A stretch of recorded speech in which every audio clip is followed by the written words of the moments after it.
Dear student, आज हम समझेंगे chapter number 12 the adjective kinds. ये चैप्टर लिया गया है हमारी decent Vidya English grammar and composition book से। सबसे पहले डेफिनेशन समझ लेते हैं एडजेक्टिव की। Qualifying words are called adjectives, या हम क्वालिफाइंग की जगह डिस्क्राइबिंग भी लिखते हैं। Describing words are called adjectives. Adjective यानी कि विशेषता बताने वाले शब्दों को विशेषण कहते हैं। इनके काइंड्स कितने होते हैं? तो there are 7 kinds of adjectives. Number 1 adjective of quality, number 2 adjective of quantity, number 3 adjective of numbers. इसके अलावा 4 अभी बात करेंगे। एक एक पहले एक्सप्लेनेशन देख लेते हैं। एडजेक्टिव ऑफ क्वांटिटी कैसे पता लगता है? तो इसमें ये दिया होता है व्हाट काइंड ऑफ पर्सन या थिंग, कि वस्तु या कोई व्यक्ति है किस तरह का। जैसे एग्जांपल के लिए Sonia is a wise girl. यहाँ जो वाइज है इससे पता लग रहा है सोनिया एक लड़की है, लेकिन उसकी विशेषता क्या है?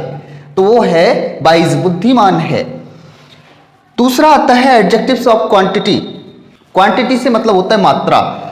हाउ मच, इससे बस ये पता लगता है कि कितना है, इसे गिना नहीं जा सकता। ऐसे भी समझ सकते हैं ये अनकाउंटेबल नाउन्स होते हैं। और इनमें बस क्वांटिटी होती है, लेकिन उसको तोला नापा जा सकता है, उसको काउंट 1-2 करके नहीं किया जा सकता।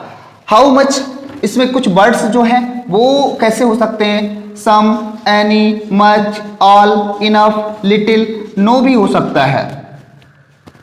तो इस तरह के वर्ड इसमें पाए जाते हैं। एग्जाम्पल के लिए हम देखेंगे please give me some water. यहाँ पर एडजेक्टिव अगर बात करें तो वो है सम वाटर, कुछ पानी। अब पानी को हम काउंट नहीं कर सकते, उसको नापा जा सकता है, तोला जा सकता है। तो ऐसे जहां पर होता है वहां पर हम एडजेक्टिव ऑफ क्वांटिटी की बात करते हैं। तीसरा था एडजेक्टिव ऑफ नंबर। इसे हम ऐसे भी कह सकते हैं काउंटेबल नाउन। इसको अगर हम अनकाउंटेबल नाउन्स कहेंगे, इसको काउंटेबल नाउन्स कह सकते हैं। हाउ मैनी, इससे पता लगेगा कितना है। हाउ मच उससे पता लग रहा है, हालांकि उसमें एक मात्रा होती है, इसमें गिनती होती है, इसमें हम गिन सकते हैं।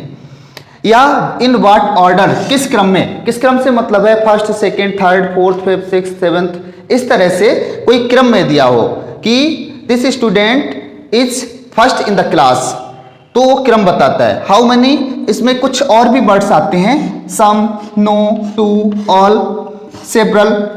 हालांकि इससे ये पता नहीं लग पा रहा कितने हैं, लेकिन फिर भी इन चीजों से ये पता लगेगा, इन शब्दों से, कि इन्हें गिना जा सकता है। एग्जाम्पल के लिए आई हैव सम बुक्स।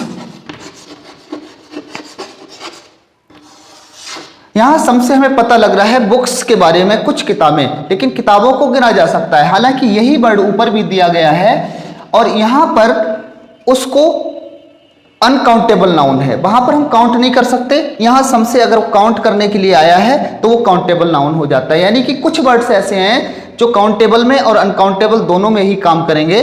और दूसरी तरह से समझें तो एडजेक्टिव ऑफ क्वांटिटी में भी काम करेंगे, एडजेक्टिव्स ऑफ नंबर में भी काम करेंगे। डियर स्टूडेंट, अब हमें 4 नंबर एडजेक्टिव की बात करनी है। इसको कहते हैं डेमोन्स्ट्रेटिव एडजेक्टिव। अगर हम बात करें इसे हिंदी में तो इसे कहते हैं संकेतवाचक विशेषण। डेमोन्स्ट्रेटिव एडजेक्टिव से क्या पता लगता है? ये पॉइंट आउट करता है किसी की तरफ को, इशारा करता है। जैसे कि this is my bottle, that is your pen. तो एक तो इस तरह से हो सकता है, और हम दूसरी तरह कहें दिस बोटल इज माइन, तो भी सिंबल हो रहा है। हम कहें दैट बोटल इज योर्स, तो भी सिंबल हो रहा है। लेकिन पहले वाले में प्रोनाउन था और दूसरे वाले में हमारा एडजेक्टिव है। दोनों में अंतर कैसे करके क्लियर होगा वो अभी हम करते हैं। यहाँ पर दिस हाउस इज माइन, ये सेंटेंस है, इसमें इस तरह के वर्ड आते हैं this, that, these, those. Specially ये 4 आते हैं, कभी कभी ये सच और सेम भी आ जाते हैं, लेकिन ज्यादातर वही आते हैं। तो दिस हाउस इज माइन, यहां पर देखिए दिस के बाद लगा है नाउन। नाउन से पहले ये दिस दिया है, तो ये हो गया एडजेक्टिव। लेकिन जब ये अकेला लगा होता है वर्ब से पहले, तब ये फिर प्रोनाउन का काम करता है। इस सेंटेंस को ऐसे लिखा जा सकता था, दिस इज माई हाउस। अब अगर हम बात करेंगे तो ऊपर वाले में ये एडजेक्टिव होता है और नीचे वाले में दिस जो है वो प्रोनाउन है। डिस्ट्रीब्यूटिव एडजेक्टिव नंबर 5, इसको देखेंगे ईच, एवरी, आइदर, नीदर, इस तरह के वर्ड्स दिए रहते हैं। इसी तरह के वर्ड्स हमारे प्रोनाउंस में भी दिए रहते हैं, लेकिन दोनों में अंतर क्या है? जैसे फर्स्ट सेंटेंस को देखेंगे each man had a gun, हर आदमी के पास गन थी। यहाँ पर जो ईच वर्ड दिया गया है ये हमारा एडजेक्टिव है, क्योंकि यहाँ पर डायरेक्ट ये नाउन से पहले आया है। मैन जो वर्ड है वो नाउन है और नाउन से पहले डायरेक्ट आने से ये एडजेक्टिव का काम कर रहा है। यही हमने नीचे कर दिया है, तो इसमें बीच में आया है ऑफ, ईच ऑफ मैन। अब ये प्रोनाउन का काम कर रहा है। तो उम्मीद है ये क्लियर हुआ होगा। 6 number interrogative adjectives. Interrogative adjectives भी होते हैं, इनमें भी वही वर्ड होते हैं जैसे कि विच, व्हाट, हुज, और इंटेरोगेटिव प्रोनाउंस में भी यही चीज़ रहती है, लेकिन दोनों को लिखने का अंतर होता है सिर्फ। इनसे भी क्वेश्चन पूछे जाते हैं एडजेक्टिव से, और इंटेरोगेटिव प्रोनाउंस से जो हमने पहले इससे पढ़ा है चैप्टर में, उससे भी क्वेश्चन ही किए जाते हैं, प्रश्न पूछे जाते हैं। विच, व्हाट, हुज, इस तरह के वर्ड्स होते हैं जिनसे हमें क्वेश्चन को पूछने के काम आते हैं। एग्जाम्पल देखेंगे, what game do you like to play, आप कौन सा गेम खेलना पसंद करते हैं। नीचे दिया है हुज बैग इज दिस, ये किसका बैग है। अब देखेंगे व्हाट हमारा इंटेरोगेटिव वर्ड है, यानी कि हमारा एडजेक्टिव हो गया, लेकिन कब, इसके बाद नाउन दिया है और नाउन से पहले ये होने पर ये एडजेक्टिव का काम कर रहा है। दूसरा है हुज बैग इज दिस, ये किसका बैग है। तो बैग जो है नाउन है और नाउन से पहले हुज दिया हुआ है, तो यहाँ पर ये एडजेक्टिव का काम कर रहा है। अगर यही सेंटेंस को हम इस तरह से कर लेते, हुज इज दिस बैग, अब यहां पर इसके बाद नाउन नहीं है, डायरेक्ट वर्ब है, तो यहां पर ये प्रोनाउन का काम कर रहा है, ये प्रोनाउन हो जाता है। 7 number possessive adjectives. Possessive adjectives का मतलब होता है अधिकार सूचक विशेषण। ऐसे ही हमारे सर्वनाम भी होते हैं, प्रोनाउन भी होते हैं, पजेसिव प्रोनाउंस भी होते हैं। दोनों में अंतर क्या है, पहले तो हम इसको समझ लें कि किन वर्ड से ये बनते हैं। Your, my, his, her, our, their, ये सारे पजेसिव एडजेक्टिव्स हैं। अगर इनको हम सेंटेंस में यूज करेंगे तो होगा दिस इज माई बुक। अब यहाँ पर नाउन बुक है, बुक से पहले माई दिया है, तो ये एडजेक्टिव का काम कर रहा है। और अगर इसी को हम ले जाकर प्रोनाउन बनाना चाहेंगे तो माई प्रोनाउन नहीं होता, इसको माई की जगह माइन कर दिया जाता है, ये प्रोनाउन होता है। अगर इसी सेंटेंस को हमें प्रोनाउन करके करना है तो हो जाएगा दिस बुक इज माइन। अब माइन ये वर्ड जो होता है ये प्रोनाउन होता है। That is your pen. अब यहां पर दैट इज योर पेन, ये योर जो वर्ड है इससे अधिकार पता लग रहा है कि पेन पर अधिकार किसका है, तुम्हारा है, यानी कि पेन के मालिक तुम हो। लेकिन पेन से डायरेक्ट पहले योर दिया है और पेन जो है वो नाउन है, तो नाउन से पहले होने पर एडजेक्टिव होता है। तो ये दैट इज योर पेन, वह तुम्हारा पेन है, इसी को हम अगर प्रोनाउंस में करते हैं, दोनों में अंतर समझ में आ जाए इसलिए हम इसको बता रहे हैं। अब अगर दैट पेन इज योर्स, इसी सेंटेंस को हम ऐसे लिख ले रहे हैं तो भी इसका सेंस वही रहेगा, दैट इज योर पेन या दैट पेन इज योर्स, लेकिन दोनों में जो वर्ड्स हैं, प्रोनाउन हैं या एडजेक्टिव हैं, इनमें अंतर आ जाता है। अब यहाँ पर इसके बाद कोई भी नाउन नहीं है, तो अब ये यहाँ पर प्रोनाउन का काम कर रहा है, जबकि यहाँ पर ये एडजेक्टिव का काम कर रहा था, जो पहले ही बता चुके हैं। और भी इसमें चेंजेज आते हैं, लेकिन हम उनकी बात अभी कर नहीं रहे हैं, फिलहाल आप समझ लेंगे। देखिए दिस और दैट, ये डेमोस्ट्रेटिव एडजेक्टिव्स भी होते हैं और डेमोस्ट्रेटिव प्रोनाउंस भी होते हैं। तो डेमोस्ट्रेटिव एडजेक्टिव कब होते हैं, जब उनके बाद नाउन लगे। जैसे यहाँ पर ये अगर बात करें तो डेमोस्ट्रेटिव एडजेक्टिव का काम कर रहा है दिस, और यहाँ पर भी डेमोस्ट्रेटिव एडजेक्टिव का काम कर रहा है, लेकिन यहाँ पर ये डेमोस्ट्रेटिव प्रोनाउन का काम कर रहा है। Let's solve exercise number 1। Tick the correct option, multiple choice questions. First number, the describing और qualifying words are called nouns, pronouns, adjectives, adverb. C option is correct, adjectives. Which kind of the adjective tell us kind of person or thing? किस तरह के adjectives लोगों के या चीज़ों के kinds बताते हैं, तो वो adjective of quantity होते हैं। The adjectives to belongs to, to किस में आता है, तो ये adjective of number होता है, C number option. Fourth number sentence, neither of two books was interesting. The distributive adjective in this sentence is, देखिए यहाँ पर नीदर पे किसी ने बच्चे ने टिक कर लिया है, ये रॉन्ग है, क्योंकि ये नीदर के बाद ऑफ लगने से ये प्रोनाउन हो जाता है। केवल नीदर के बाद डायरेक्ट नाउन होता है तब ये एडजेक्टिव का काम करता है। इसका मतलब ये है नन ऑफ दीज, इनमें से कोई नहीं है। डी ऑप्शन पर हम टिक करेंगे। Number 5 sentence, interrogative adjectives are used with nouns to. Interrogative adjectives noun के साथ कब लगाए जाते हैं? तो क्वेश्चन पूछने के लिए लगाए जाते हैं। C option is correct option. Exercise second, supply the correct adjectives to fill the blanks space in the following sentences. नीचे हमें एडजेक्टिव्स फिल करने हैं, लेकिन यहाँ पर ये क्लियर नहीं है कि किस काइंड का आपको एडजेक्टिव फिल करना है।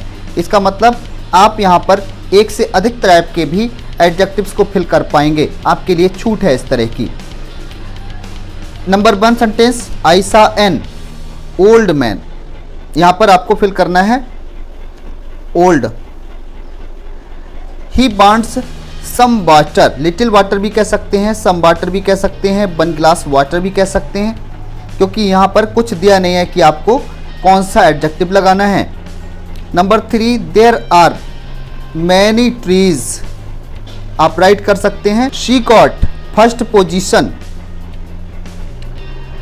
These books, should I give you some money. I saw a berry, big भी कर सकते हो, ब्यूटीफुल भी कर सकते हो, यहाँ पर जो भी आपको उचित लगे बिग कर लीजिए। आई saw a very big temple, ये हो गया। 8 number sentence, pen cost 8 rupees, तो यहाँ पर दिस फिल कर लेंगे या दैट कर लेंगे। 9 number, Dimpy is my sister, your sister, her sister, कुछ भी जो भी आप समझें। फिलहाल मैं माई फिल कर रहा हूँ यहाँ। 10 number, where is my dog. 11 number, how much money, much. He has not any. 13, which fruit do you like most. Which या वाट में से आप कुछ भी लगा दें। 13 नंबर सेंटेंस में विच या वाट में से दोनों ही चल जाएंगे। नेक्स्ट 14, ही ईट्स, यहाँ पर कोई भी नंबर आप राइट कर सकते हैं। 4 chapatis, 14 sentence. 15, the children like colourful balloons, colourful कर लेंगे यहाँ 15 में। ब्यूटीफुल भी आ सकता है, और भी कोई एडजेक्टिव जो आपको उचित लगे वो भी कर सकते हो। Exercise 3, supply the correct adjectives to fill in the blanks spaces in the following sentences. नीचे आपको फिर से एडजेक्टिव फिल करने हैं, लेकिन ये आपको कोई भी बाउंडेशन नहीं है कि आप कौन से काइंड का फिल करेंगे। कोई भी काइंड जो आपको लगे, जो सुटेबल हो, वहाँ पर उसको फिल करेंगे।